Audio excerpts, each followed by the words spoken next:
Hello and welcome everyone, this is Calebovitsch coming to you with the third and last game for my deck check series with the Xenan Millrange deck.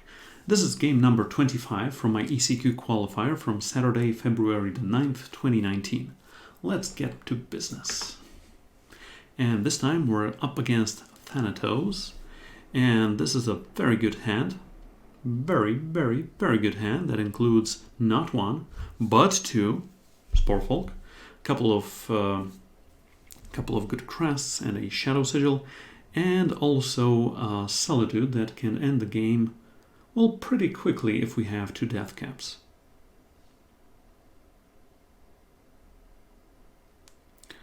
Right, so enough chit chat. I was just conferring with a colleague whether tiebreakers, what scores should get me to top 64.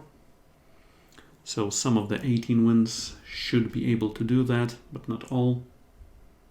And the opponent, in the meantime, it seems they're playing Winchest once again. So right now, given that I have two Sportfolk, I'm opting to play the first one right now. If the opponent is not able to deal with it, I'm just playing the second one and then the crest. And the opponent does not have an Annihilate, so yay me. Here come the Sportfolk. Okay, another Sigil. Now let's play Crest. Mill the opponent for 6.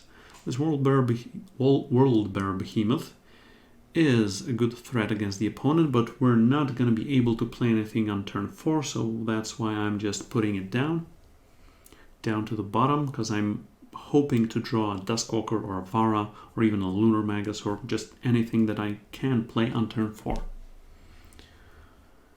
The opponent is thinking and pondering their moves. So first up, I'm playing Dream Snatcher, milling the opponent for 6. Now the usual question in this moment is whether they're playing Harsh Rule's main deck or playing them in the market. Hopefully the latter option, because we already have a good offensive here. On the other hand, we've already milled the opponent with those double Sportfolk for a lot.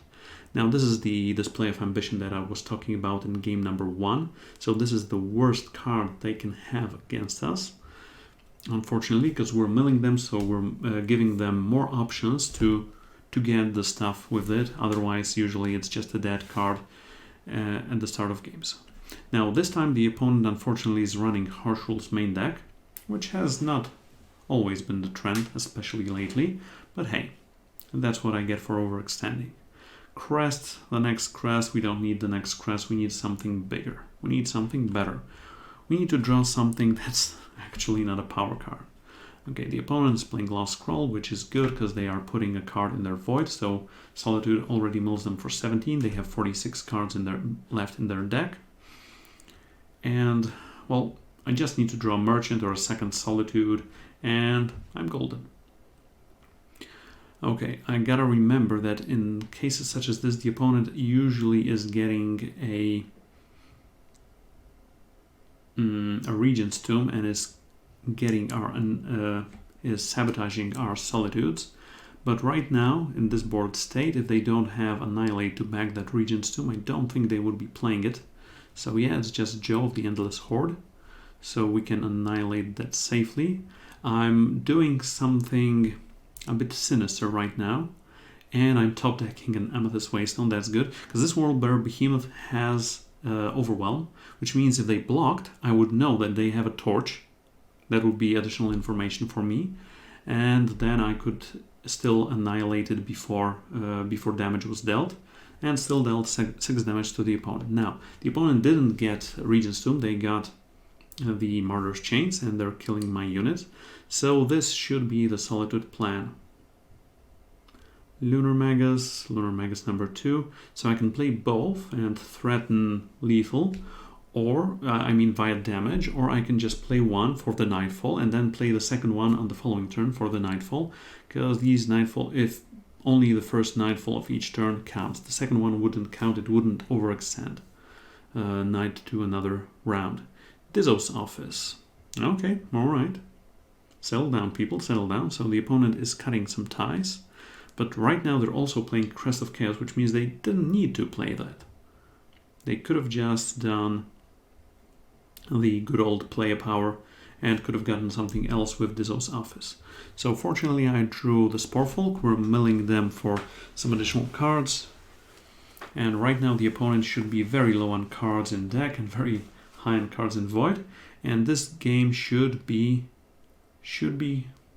near closing quite soon.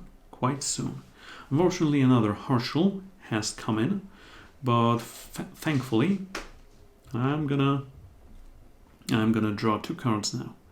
So while it is not that possible to mill the opponent right now, I am hoping against hope and wishing against wish that if I play the Solitude right now, I will be able to draw a Death Cap or a Dark Return or another Solitude or Corendon Merchant.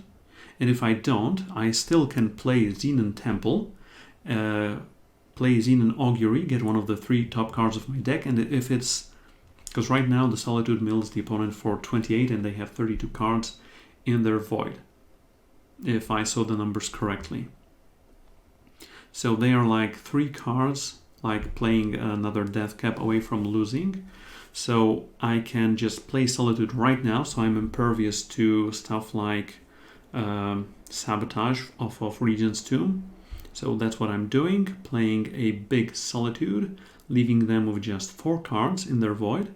And right now I'm hoping to draw one of my 2 remaining Solitudes, one of my remaining Merchants, or Sporefolk, or Dark Return.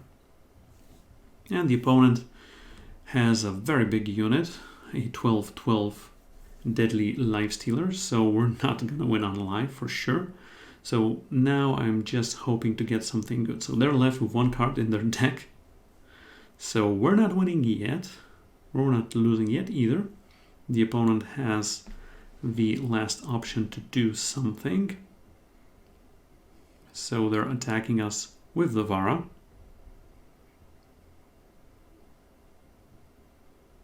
And what did you get, opponent? Nothing. Okay. And I drew my Dark Return, which is awesome, because I'm now able to get a Shroom back, one of the 3 Death Caps that are already here. That's one of the reasons I didn't play my power last turn. Play that power, mill the last card from the opponent, and given that the opponent dies on my turn, is milled on my turn, they die on my turn. And we're left at 4 health, and the opponent goes kablooey.